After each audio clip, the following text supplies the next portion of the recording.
So why nobody's doing it? So again, we come to this question once again. Why isn't anyone flipping their guitar around so it looks left-handed? It's because it's easier to do. Why isn't anybody putting the top string on top in their worksheets? Why isn't anybody doing a modal-based system?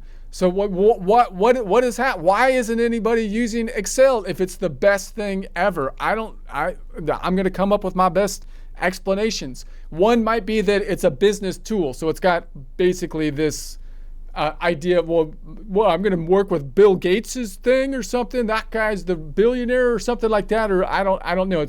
It seems like it's in the business suite.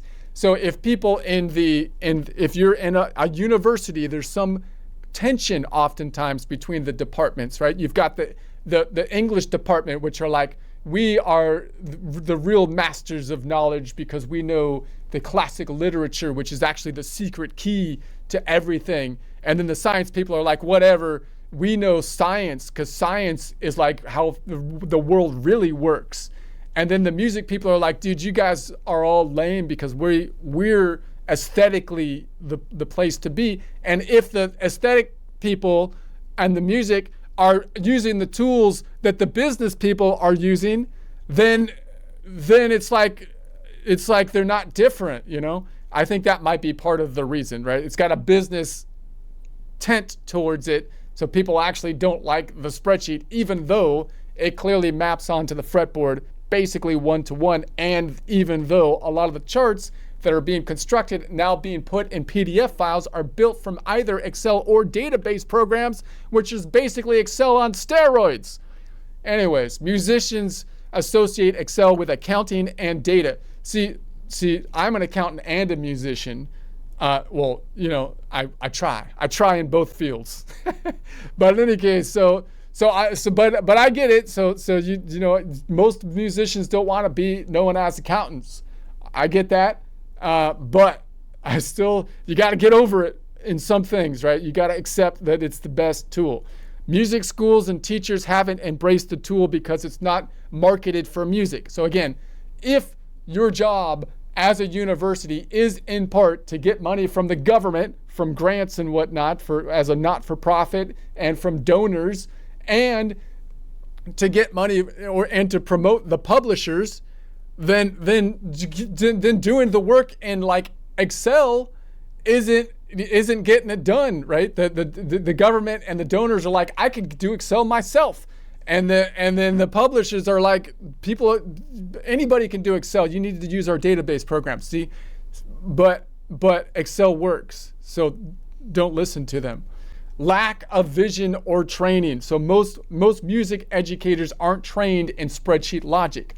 So obviously most people that are in the music department, even as an accountant, I'm of the generation where the digital spreadsheets really hadn't fully taken a hold even when I started in the field of accountant. There were still these big green sheets, which were terrifying to me because I had really bad handwriting. I need Excel. You don't understand. But it's even more the case, you would think, for music because, of course, most of the tablature in music, a lot of the information in it is not really designed for the types of writing in Excel, right? You might have certain characters and whatnot. That's what some of the database software does do well. It allows you to type these music characters that aren't normal kind of text in Excel. But again, the fact that they aren't normal texts in Excel possibly would lead us to the idea that maybe they're not the best thing that we should be using to represent certain things. So don't let that stop you. I'm just saying that's one of the reasons that might be the case. But again, the database program in Excel is easiest thing to map out tables. Excel can feel intimidating without knowing simple formulas. So sometimes if you haven't actually built tables a lot, then you might not be good at just doing that, just constructing what should be on the column versus the rows. However, even if you're in music and you think that you're not like a table building person, a lot of the music stuff is going to be in table format. It's obviously if you've looked at any of the scale charts, it's like overwhelming the way they have like, oh, here's 50 different scales you have to learn and whatnot. It's all mapped out in essence tables. Here's all the intervals comparing all the different modes. That's of course going to be in a table.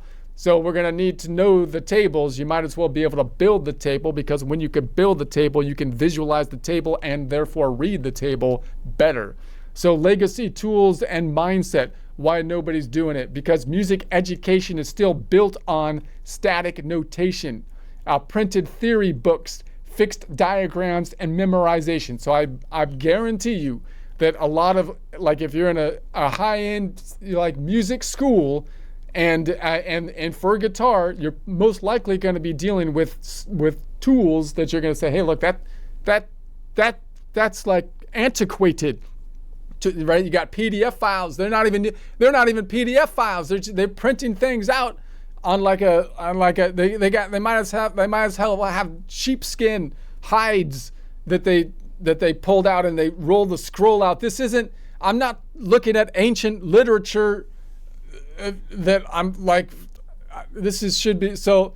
But that's just how universities often are, because a lot of people are kind of, they're into what they've learned, and they're most likely into the history of it to some degree as well, and how they learned it is how you're going to learn it, and this tradition and so on and so forth. But if there's a better way, because technology has changed things, then my mind says we should do it the way that it's easiest to do. That's what I think. That's what I feel like. That's why I don't really get along. I'm not sure. I've had some problems in the educational area. I'll just point that out. But I still think that that's the case. So these tools don't leverage computation thinking and missed opportunities. So obviously, if you have a static piece of paper, you can do things with it, but you can't interact with it. And again, if you're a musician liking to interact with your tool, with your instrument, you will most likely like interacting once you get used to something else that you can tinker with, such as Excel. So why nobody is doing it? No industry push. So music tech companies don't profit from Excel. Obviously, again, you as an institution are promoting the tools of the publisher. You're basically a distributor of their stuff oftentimes, and they don't make any money because Excel is free.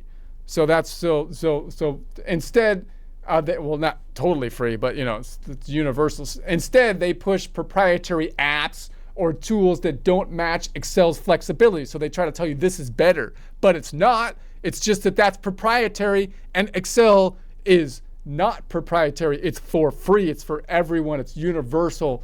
It's not really for free. I'm kind of going a little too far, but it's not like it's open source or anything. Don't get carried away. But you can possibly use similar techniques in like Google Sheets and stuff, whatnot. I'm just saying the spreadsheet. So the conclusion, a better way forward. Excel bridges the gap between spatial reasoning, how we play, and logical abstraction, how we think. It's free, pretty much. Powerful, customizable, and uniquely suited to mastering the geometry of music. Now, when I keep on promoting Excel, you might be saying, hey, look, are you distributing Excel? No, I'm not distributing Excel. I'm not selling you Excel, okay? I'm not trying to sell you anything. I'm telling you the way it is, man. The way it is. Obviously, I'm an accountant. I'm biased, so maybe there's that. But I'm not selling you anything except possibly my course. I do use Excel worksheets, but I'm not selling the software. Totally independent here on it. So take that into consideration.